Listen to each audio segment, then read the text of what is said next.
Hi, I'm Katie Proctor, I'm Douglas Wolk. and we are here in my comic book store, Books with Pictures, to tell you about two of our favorite books from this week. Let's start with that one. This is Mr. Miracle number 4 by Tom King and Mitch Gerads. What did you think about it? It's amazing as every issue of this has been so far. It's so dark and so weird, and a lot of it feels almost like a lock groove, or just so the whole thing has a very static kind of layout. It's all 9 panels to the page, like very bam, bam, bam, bam, bam kind of pacing. And the center of the story is something that's sort of an interrogation and sort of Socratic reasoning and sort of a trial, and it just drives in this very staccato kind of rhythm. None of it is physical motion at all. It emphasizes how non-physical it is, because like at the center of it, there's a plate of hors d'oeuvres, or just like little cut up vegetables, and people, I'm gonna go have a carrot now. That's about as intense as the physical action in this story gets, and it's unbelievably psychologically intense. It's just shocking and terrifying and wonderful. Yes, so for me, the theme of the story to this point, so we're 4 issues in, has been a lot about Mr. Miracle's suicidality, right? Yeah. We open with the series with him attempting suicide, and we've sort of been in that space ever since.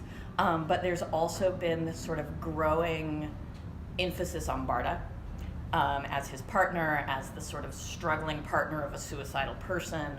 And I feel like this is actually the book where we make a turn, and we'll see where 5 goes, but where we make a turn from this being mostly a story about Mr. Miracle to what I think is going to become mostly a story about Barda, and I'm excited about that. Yeah, there's that. It's completely a story about depression and feeling locked into ideation, and the way that the interrogation scene goes this issue, it's a story about looping thoughts, and very tiny looping thoughts. Yeah. So, Mr. Miracle, start at 1 if you can, start at 4 if you can. Yeah. It's great. Yeah.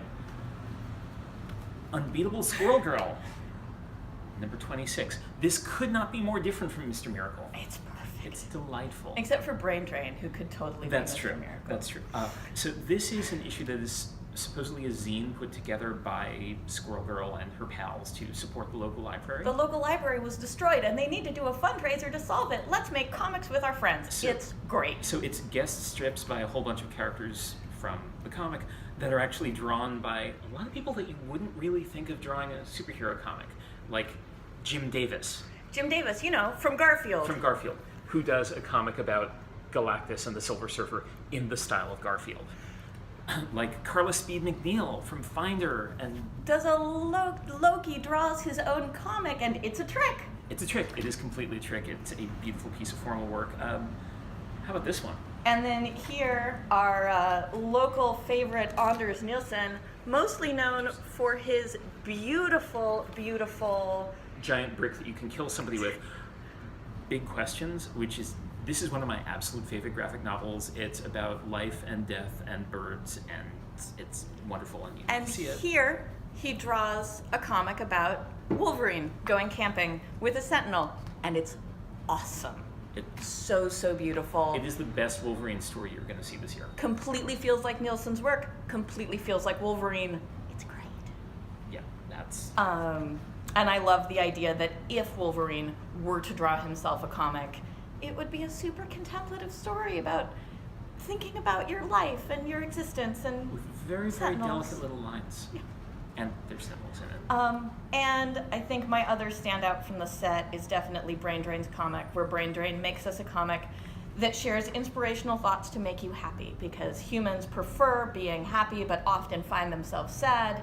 Here is a set of programming, puppies, kittens, baby ducks, and other inspirational thoughts like too. Baby spiders. Like baby spiders. Yeah. With babies. Babies Yeah. are always cute. Yeah. Like baby spiders.